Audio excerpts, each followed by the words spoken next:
नमस्कार, आप देख रहे हैं 5 की बात। मैं हूं नगमा और सबसे पहले वो खबर जो आपके काम की हो सकती है। विदेशों में क्रेडिट कार्ड के इस्तेमाल पर आपका टैक्स कुछ बढ़ सकता है। इसकी वजह फेमा के नियमों में किया गया बदलाव है। इसको कुछ ठीक से समझना होगा कि ऐसा क्यों हो रहा है। विदेशों में बसे भारतीयों को भारत पैसा भेजने का एक अपना कानून है जिसे लिबरलाइज्ड रेमिटेंस स्कीम या उदारीकृत धन प्रेषण योजना कहते हैं। Liberalised remittance scheme LRS। इस योजना के तहत $2.5 लाख की रकम आरबीआई की अनुमति के बिना भी भेजी जा सकती है। इससे ऊपर की जो रकम है, यानी कि $2.5 लाख के ऊपर की जो रकम है, उसके लिए इजाजत देनी होगी आरबीआई की। पहले फेमा के रूल 7 के तहत इंटरनेशनल क्रेडिट कार्ड को इससे बाहर रखा गया था, लेकिन ये रूल 7 अब हटा दिया गया है, जिससे विदेशों में क्रेडिट कार्ड का इस्तेमाल भी इस योजना में शामिल हो गया है। यानी कि अब आप अपने क्रेडिट कार्ड का अगर बाहर इस्तेमाल करेंगे तो फिर वो LRS के दायरे में आएगा। 1 जुलाई से ये जो टैक्स है ये 5% से बढ़ाकर 20% कर दिया जा रहा है। ये मेडिकल और पढ़ाई को छोड़कर विदेशों में आपके दूसरे खर्च पे लगेगा ये टैक्स। यानी कि बाहर आप क्रेडिट कार्ड से जो भी खर्च करेंगे उस पर 20% TCS देना होगा। तो इससे बहुत सारे लोग जो हैं वो परेशान हैं कि आखिर ऐसा क्यों किया गया है। हमारे साथ इसे समझने के लिए हमारे पास यहाँ पर मौजूद हैं विजय मेहता, जो कि चेयरमैन हैं मैथकॉम कैपिटल मार्केट्स लिमिटेड के। हमारे साथ अजय रोती भी हैं जो संस्थापक हैं टैक्स कॉम्पस के, और इसका टूरिज्म इंडस्ट्री पर क्या असर पड़ेगा वो भी समझेंगे उससे, क्योंकि काफ़ी लोग नाखुश हैं और इसका एक पुशबैक भी हो रहा है। तो विजय मेहता, सबसे पहले आप बता दें कि इसमें नुकसान क्या है। एक तो ये दिख रहा है साफ साफ कि टैक्स जो आप देते हैं वो और बढ़ेगा, और इससे मेरे जैसे लोग, आपके जैसे लोग जो बाहर जाते हैं और अगर क्रेडिट कार्ड से हम खर्च करते हैं तो हमें सीधा सीधा क्या नुकसान है? देखिए, सबसे पहले तो इन प्रिंसिपल जो एक्सपेंडिचर है उसके ऊपर जो टैक्स लगाने की प्रवृत्ति है वो मैं उसके खिलाफ हूँ। दूसरी बात यह है कि जबकि इस टैक्स के बारे में वित्त मंत्री ने अपने बजट के अंदर प्रोविजन किया हुआ था, लेकिन मेरा ये कहना है कि आज एक आदमी जो बाहर में खर्च कर रहा है वो या तो इंडियन किसी बैंक से अपना फॉरेन एक्सचेंज लेगा, या किसी मनी चेंजर से लेगा, या क्रेडिट कार्ड पे खर्चा करेगा, और इन तीनों की इंफॉर्मेशन गवर्नमेंट के पास ऑलरेडी है। तो जो इंफॉर्मेशन उनके पास पड़ी हुई है उसके बाद में आप एक ऐसा उनके ऊपर TCS लगाएं जो TDS यानी tax collected at source. Yes, हाँ, और वो बढ़ के 5% से 20% हो रहा है अब। वो 5% और 20%। तो ये तो अपने आप में बहुत बड़ी बात अपने आप में ही बहुत बड़ा जंप है। तो आज देखिए, आज बहुत सारे लोग विदेश जाते हैं जी। इंडिया जो है वो वर्ल्ड की 5th लार्जेस्ट इकोनॉमी बन है, और आगे भी और ग्रोथ की ओर बढ़ रही है। तो एक तरह से आप लोगों को डिस्करेज कर रहे हैं बाहर खर्च करने के लिए। जो आपके स्पेंडिंग पावर है उसको आप कट कर रहे हैं। तो इससे अजय रोती, आपको सीधा सीधा क्या नुकसान होता दिखाई दे रहा है, और इससे होगा क्या? यानी कि जो हमारी ट्रैवल है, होटल बुकिंग हो गई, या वहां बाहर में कुछ खरीदना खाना, ये तमाम चीज जो है वो आपके लिए और महंगा हो जाएगा। हमको ये पहले ये समझना है कि ये एडिशनल टैक्स नहीं है। ये अभी टैक्स जो है TCS जो है वो एक तरफ का एडवांस टैक्स हो जाता है। अगर TCS किसी ने आपसे लेकर जमा किया है तो वो आपकी क्रेडिट में आएगा। तो वो फाइनल टैक्स लायबिलिटी जो है अंत में उसमें आप एडजस्ट करके जो अगर एडिशनल है तो रिफंड आ जाएगा आपको। तो ये एडिशनल टैक्स नहीं है, ये अभी गवर्नमेंट के पास चला जाएगा और बाद में वापस आएगा। अगर तो इसका जो पुशबैक हो रहा है, जो लोग इसके खिलाफ हैं, वो क्यों है? आखिर कुछ तो इससे नुकसान हो रहा है। एक तो ये रेट जो है वो बढ़ी है 5% से 20%। हाँ, तो ये बात इसलिए है कि अभी विजय जी ने बताया कि ये एक्सपेंस पे है, ये रेमिटेंस पे है, ये इनकम पे नहीं है। इसीलिए ये जो पैसा है एटलीस्ट 1 ईयर तक अटक जाएगा, वो बाद में रिफंड आएगा। ये पुशबैक इसलिए है, ये एडिशनल टैक्स का मतलब नहीं है, लेकिन वो पैसा स्टक हो जाएगा गवर्नमेंट के पास। हाँ, तो वो क्यों? वही मतलब कि क्या फायदा है इससे गवर्नमेंट को? इसको करने का मतलब ही क्या है? इसका लॉजिक क्या है इसके पीछे? हाँ, लॉजिक एक ही है, वो टैक्स का नहीं है एक्चुअली। गवर्नमेंट ये समझती है कि ये जो LRS का रूट है वो $250,000 का जो लिमिट है, गवर्नमेंट का ये मानना है कि कुछ लोग उससे ज्यादा रिमिट कर रहे हैं क्रेडिट कार्ड को यूज करके, तो इसीलिए वो लिमिट के अंदर लाना चाहता है। और उसके बाद जो है, अगर ये TCS हो जाएगा तो जो आदमी रिटर्न्स फाइल नहीं करता था वो अभी फाइल करना शुरू करेगा, क्योंकि वो रिफंड लेना है, तो टैक्स पेयर का बेस बढ़ जाएगा और ये ट्रांजैक्शन जो गवर्नमेंट की थिंकिंग में टैक्स से बाहर थी वो अंदर आ जाएगा। This is only impact. जी, जो भी लोग ट्रैवल कर रहे हैं बाहर या क्रेडिट कार्ड से खर्च कर रहे हैं, उनके पास कई सवाल हैं, जो सिंपल सवाल जिसके सिंपल जवाब चाहिए। एक तो ये सीधे सीधे समझ में आ रहा है कि एक तरह से जो आपकी स्पेंडिंग है बाहर वो कम होगी, कम करने के लिए कह रही है सरकार। दूसरी बात ये है कि जो आप टैक्स अभी कह रहे हैं कि आपको वापस तो आएगा, लेकिन कुछ दिनों के लिए वो पैसा अटक जाएगा, वो स्टक है पैसा। तो कैसे ये पैसा, विजय जी अगर आप बताएं कि हम बाद में ये पैसा वापस कैसे ले सकते हैं लोग, और क्या ये जो है ट्रैवल कार्ड्स पे भी लागू होगा? जो क्रेडिट कार्ड तो एक चीज है, पर फॉरेक्स कोई कार्ड लेके भी लोग जाते हैं, ट्रैवल कार्ड जो भी है उन सभी पे लगेगा, सभी पे लग जाएगा। दूसरी बात यह है कि इंडिया से बहुत सारे लोग, जैसे अब गर्मी का मौसम आ रहा है तो फैमिली के साथ बाहर जाते हैं। अब फैमिली के जितने भी लोग जा रहे हैं, बच्चे भी जा रहे हैं, they are not income tax pay. तो दूसरा यह है कि आज मैं मेरे खुद के केस में 5 साल पुराने जो मेरे रिफंड बनते हैं वो आज तक नहीं आए। तो आज आप TCS जो ले रहे हैं उसका रिफंड आपको मिलेगा जाके 1-2 साल में। तो अगर कोई मेजर एक्सपेंडिचर करता है तो उसके ऊपर उसको इंटरेस्ट का कितना नुकसान होगा, ये एक एडिशनल बर्डन हो जाएगा। दूसरा यह है कि इससे अब हवाला की चीज को, प्रवृत्ति को ज्यादा बल मिलेगा, क्योंकि फिर वही ब्लैक मार्केटिंग करने वाली बात है कि आप यहाँ से ऑफिशियली ले जा रहे हैं, और जो यहाँ पे इन्होंने, मेरे दोस्त ने LRS के बारे में बोला कि लोग उससे ज्यादा खर्च करते हैं, तो क्रेडिट कार्ड की जितनी भी स्टेटमेंट्स हैं वो सभी एक गवर्नमेंट और गवर्नमेंट कंट्रोल्ड बैंक्स के पास अवेलेबल है। आज उसका जितना भी खर्चा है, अगर उसकी सिर्फ रिपोर्टिंग दे दी जाए खर्चा करने वाले के नाम पे, तो उसकी बड़ी मजे से कैलकुलेशन हो सकती है कि उसने ज्यादा स्पेंड किया है या नहीं किया। मुझे लगता है कि ये एक प्रोविजन सिर्फ, और जहां तक आपने बोला कि डिस्करेज करने वाली बात है, ज्यादा खर्चा नहीं करें, हमारे पास $600 बिलियन के रिजर्व पड़े हैं, और ये गवर्नमेंट ने ही उसकी लिमिट $200,000 से $250,000 बढ़ाई है। एक बात आपने सही कही कि जो भी क्रेडिट कार्ड से खर्च हो रहा है उसका पूरा रिकॉर्ड तो है ना, ऐसा तो नहीं है कि क्रेडिट कार्ड से खर्च कर रहे हैं तो लोगों को पता ही नहीं है। इससे तो फिर लोगों को लगेगा, मतलब मैं कह रही हूँ कि जिनके पास काला धन है, जहां पर अनअकाउंटेड सोर्सेज से पैसे हैं, वो तो फिर उस कैश को खर्च करने में ज्यादा फायदा है। तो वो तो वैसे भी हवाला से बाहर ट्रांसफर कर देते हैं, तो इनकरेज करता है। तो वो तो और इनकरेज होगा। जी, मानते हैं आप अजय जी इस बात को कि ये तो और इनकरेज होगा फिर ये चीज, अगर आप? बिल्कुल मैं जो विजय जी ने कहा पूरी मानता हूँ। वो एक ही हवाला से जो जाएगा वो जाएगा, एक चीज।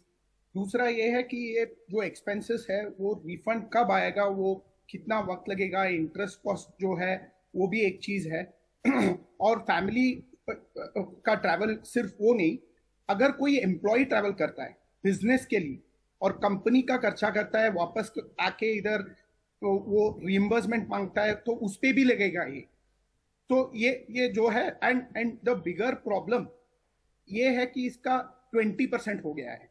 अगर गवर्नमेंट को सिर्फ डेटा चाहिए था तो ये परसेंटेज बहुत छोटी भी रख सकती थी। जैसे पहले 5% था, वो भी रखा जा सकता था, इसको बढ़ाने का नहीं, क्या था? हाँ, रियल एस्टेट पे 0.1% है, क्योंकि उधर गवर्नमेंट का डेटा लेना था। इधर अगर डेटा लेना है तो 20% का कुछ मतलब नहीं है। तो वही मैं पूछ रही हूँ कि जब उसको फिर कम भी रखा जा सकता था, और एक तो जो एग्जिस्टिंग 5% था उसको भी बढ़ा के 20% कर दिया गया है। तो डेटा, ये बिल्कुल ठीक कह रहे हैं, डेटा तो 5% से भी आ ही रहा था, 5% से भी आ सकता था। देखिए आज एक फैमिली अगर यूरोप के अंदर या दुनिया के किसी भी बड़े देश के अंदर, आज 4 लोगों की फैमिली अपने हफ्ता 2 हफ्ते के अगर हॉलिडे पे जाती है तो मिनिमम 10 लाख रुपए का खर्चा है। तो 10 लाख के ऊपर आपका 20% जो 2 लाख रुपया और है, तो अब उनका खर्चा 12 लाख रुपया हो गया। जी, और जी। वो जो 2 लाख है उसका रिफंड उनको मिलेगा 3 साल बाद। 3 साल बाद। और वो जो 2 लाख का रिफंड आएगा, अगर आपने 10 लाख रियल खर्चा है, उसके अलावा 12 लाख हो गया टैक्स के साथ, उसका जो रिफंड होगा वो रिफंड होगा कैसे? उसकी क्या प्रक्रिया है? कैसे लोग रिफंड लेंगे? जैसे इन्होंने बताया है वो आपका एडवांस टैक्स मान लिया जाएगा। तो जब आप अपनी इनकम टैक्स रिटर्न सबमिट करेंगे तो अगर आपकी इनकम जो है उसके ऊपर जो टैक्स बनता है और ये वाला टैक्स मिला के अगर आपने ज्यादा पैसे गवर्नमेंट को दे दिए तो वो रिफंड करेंगे। तो उतना तो मतलब तो लंबे समय के लिए भूल रिफंड का जाइए। रिकॉर्ड भी सभी को मालूम ही है। और फिर 3-3, 4-4 साल रिफंड नहीं आता है और लंबे समय तक भूल जाइए उस पैसे। हाँ, और मतलब मान के देखिए चलिए कितना खर्च। आज अगर आप टोटल खर्चा देखें जो फॉरेन ट्रेवल के ऊपर खर्चा है, मेरे पास डाटा तो नहीं है, but it is into hundreds of crore. खास करके ट्रैवल इंडस्ट्री जो है वो इससे बड़ी परेशान है और ट्रैवल इंडस्ट्री से इसका बड़ा पुशबैक हुआ है। ये ट्रैवल को आपको लग रहा है कि डिस्करेज करेगा किसी तरह से अजय रोती? नहीं, I don't think it is that. मेरा व्यू में ये ठीक नहीं है। ये नहीं हो सकता है कारण कि ट्रैवल को डिस्करेज करने के लिए, क्योंकि ये सिर्फ ट्रैवल पे नहीं लगता है, ये लगता है even for sending fees, student fees जो भेजते हैं आप उस पे पर एजुकेशन और हेल्थ को तो बाहर रखा ना उससे। नहीं, उस 7 लाख के ऊपर लगता है ये। 7 लाख के ऊपर वो एजुकेशन को भी लगता है। अगर आपने इधर लोन लेके बेच रहे हो उस पे भी लगता है, लेकिन लोन लेके बेचने तो के लिए मतलब के पढ़ाई के खर्च पे भी असर पड़ेगा अगर 7 लाख के ऊपर। बिल्कुल इन्वेस्टमेंट पे भी पड़ेगा। अगर आप बाहर शेयर खरीदने के लिए ये LRS में शेयर भी खरीद सकते हैं, प्रॉपर्टी खरीद सकते हैं बाहर, लंदन में, न्यूयॉर्क में, उस पे भी लगेगा ये। अच्छा। ये सिर्फ ट्रैवल का नहीं है, वो दूसरे चीज पे भी है। ट्रैवल का पुशबैक हमको सुनाई दे रही है। जी जी जी। आपको लगता है कि सरकार इतने ये पुशबैक और तमाम क्रिटिसिज्म के बाद कुछ इसको रिकंसिडर कर सकती है या करना चाहिए? करना चाहिए। देखिए आज आप भारत जब एक 5वें नंबर की इकोनॉमी बना और 4थे नंबर की इकोनॉमी बनने के लिए जा रहा है, they will have to follow international practices. हम लोग ये नहीं कह सकते कि हमारी मर्जी हमने लगा दी। तो ये इंटरनेशनल प्रैक्टिस से अलग है, ये ऐसा नहीं है इंटरनेशनली। आज हर चीज जो आप बाहर यूज करने वाले हैं उनके रेट तो नीचे आएंगे नहीं। ठीक है। और 20% आपने अपनी जेब से और दे दिया। तो इसका तात्पर्य क्या है, लॉजिक क्या है, ये लोग सवाल पूछ रहे हैं। और जाहिर सी बात है कि किसी को भी ये पसंद नहीं आएगा क्योंकि घाटे का सौदा दिख रहा है लोगों के लिए। बहुत शुक्रिया आपका विजय जी और अजय जी हमारे साथ जुड़ने के लिए। 5 की बात में इस वक्त एक ब्रेक लेंगे हम, और ब्रेक के बाद मुंबई 26/11 हमले के आरोपी तहव्वुर राना को अब लाया जा सकेगा भारत।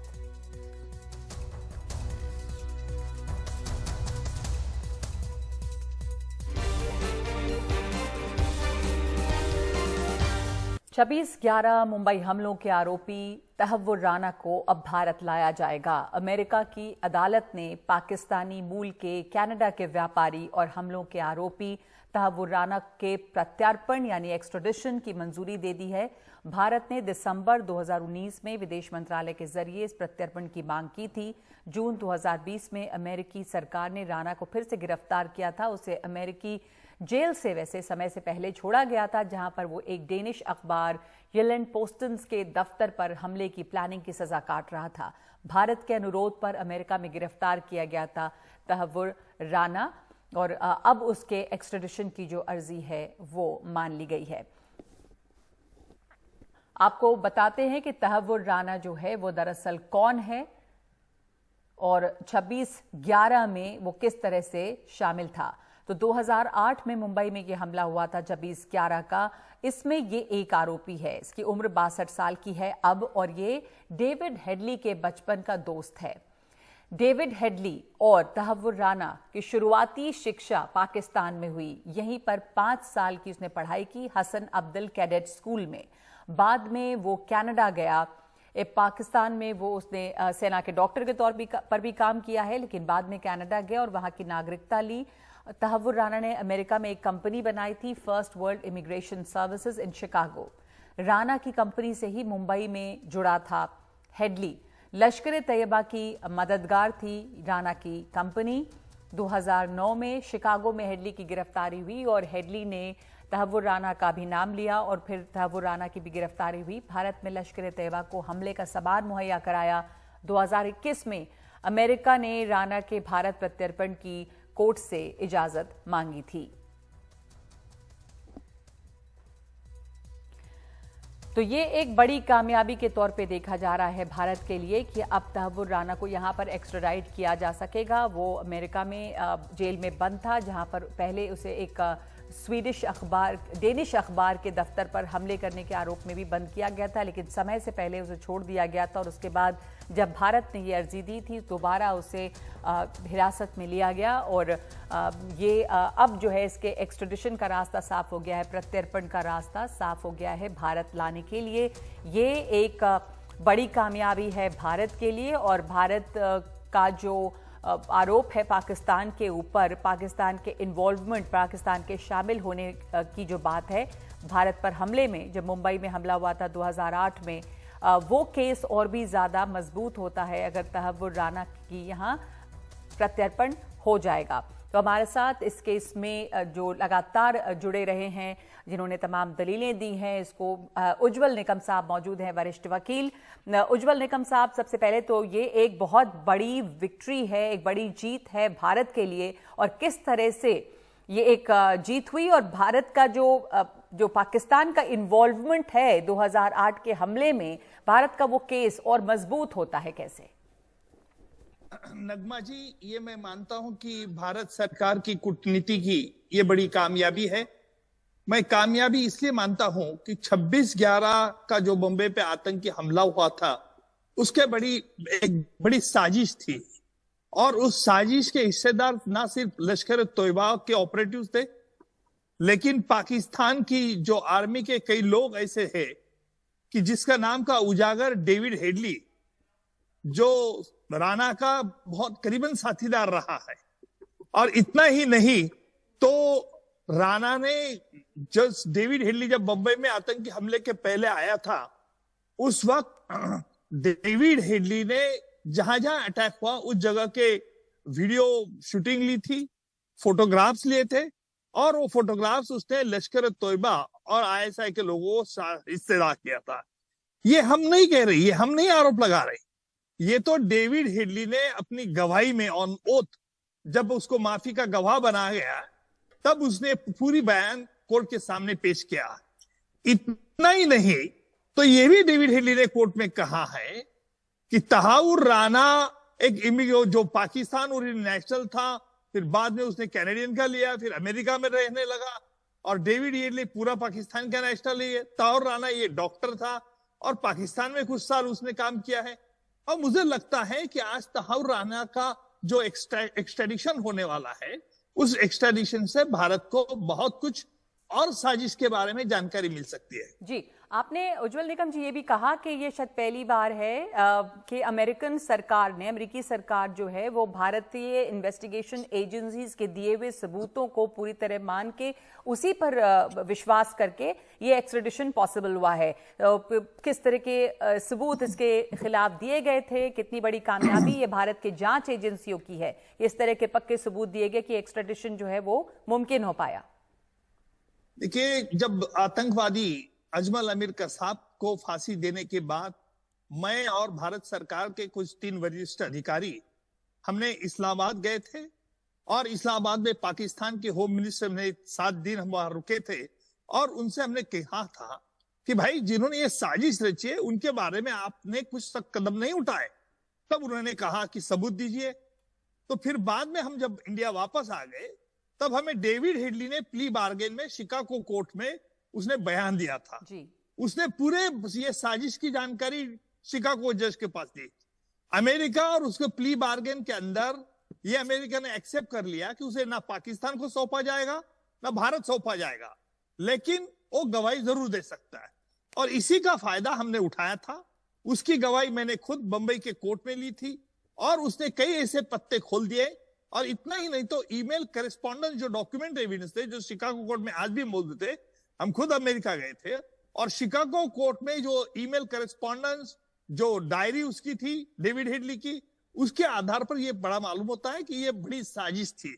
हम तो पहले समझते थे कि सिर्फ इस पाकिस्तान में साजिश हुई, लेकिन पाकिस्तान में कुछ आर्मी के ऑफिसर्स की इनकी साथ तार जुड़ी थी। ये भी पहले बार डेविड हेडली की गवाही से पता चलता है। अभी तभाउर राना जो डॉक्टर राणा है, ये राणा का लाना यह भारत के लिए बहुत बहुत इंपॉर्टेंट है। इंपॉर्टेंट इसलिए है कि तहार राणा को भी कुछ ऐसे पत्ते मालूम है, क्योंकि डेविड हेडली तो एक उसका पपेट था, जैसे अजमल कसाब ये हाफिज सईद, झकीर रहमान लखवी, लश्कर तोयबा का पपेट था, उसी प्रकार ये डेविड हेडली भी था। लेकिन तहाउर राणा एक ऐसा शख्स है कि जिसे ये पूरी साजिश के बारे में जानकारी है। जी, तो आप कह रहे हैं कि यही मेन जो मास्टरमाइंड था और इसकी कंपनी से जुड़ा रहा डेविड हेडली, लश्कर तोयबा की मदद की, रेकी के दौरान, रेकॉनेसेंस के दौरान भी काफी मदद की। धन्यवाद आपका उज्जवल निगम, हमारे साथ शामिल होने के लिए बहुत बहुत शुक्रिया आपका। पाकिस्तान के जो इन्वॉल्वमेंट है इस केस में, वो केस और मजबूत होता है भारत का जब इसका एक्सट्रेडिशन, इसका प्रत्यर्पण हो जाएगा। और अब दूसरी खबर पाकिस्तान से ही जुड़ी हुई, जहां पर काफी सियासी उथल पुथल मची हुई है। लाहौर में, लाहौर के बहुत ही पौश इलाके जमा पार्क में इमरान खान का घर है और इमरान खान के इस घर को लगातार पुलिस ने चारों तरफ से घेरा हुआ है। वहां पर घेराबंदी की गई है। 24 घंटे से इमरान खान को एक डेडलाइन दी गई थी जो कि 2 बजे दोपहर को खत्म हो गई, यानी कि अब जो है वो समय खत्म हो गया जब इमरान खान को कहा गया कि उनके घर में तथाकथित तौर पर जो 40 लोग छुपे हुए हैं, जो संदिग्ध हैं, जो तोड़फोड़ में शामिल हुए हैं, उन्हें हैंड ओवर किया जाए। तो स्थिति बहुत नाटकीय हो चुकी है। पुलिस के हवाले करने की डेडलाइन खत्म हो गई है। पुलिस की मांग है कि इन्हें हैंड ओवर किया जाए। और इस बीच इमरान खान के घर तक जो जाने वाली सभी बड़ी सड़कें, चौड़ी सड़कें हैं, उसको पुलिस ने ब्लॉक कर दिया है। वहां पे ब्लॉकेड है। इमरान खान पर भ्रष्टाचार के आरोप हैं, लेकिन इमरान खान ने जांच एजेंसी एनएबी की जांच में सहयोग से एक बार फिर से इनकार कर दिया है। एनएबी यानी नेशनल अकाउंटेबिलिटी ब्यूरो ने इमरान खान को समन भेजा था अलकादिर मामले में। अलकादिर ट्रस्ट का मामला है, भ्रष्टाचार का मामला है, पर इमरान खान अपनी लीगल टीम की सलाह के साथ साथ ही आज वहां पर नहीं पहुंचे एक बार फिर से सुनवाई के लिए। इमरान ने इन तमाम आरोपों को बताया है कि ये मनगढ़ंत हैं, ये गलत हैं, ये फ्रिवलस हैं। कहा कि इस इंक्वायरी को जांच में बदलना सिर्फ राजनीतिक बदले की कार्रवाई है।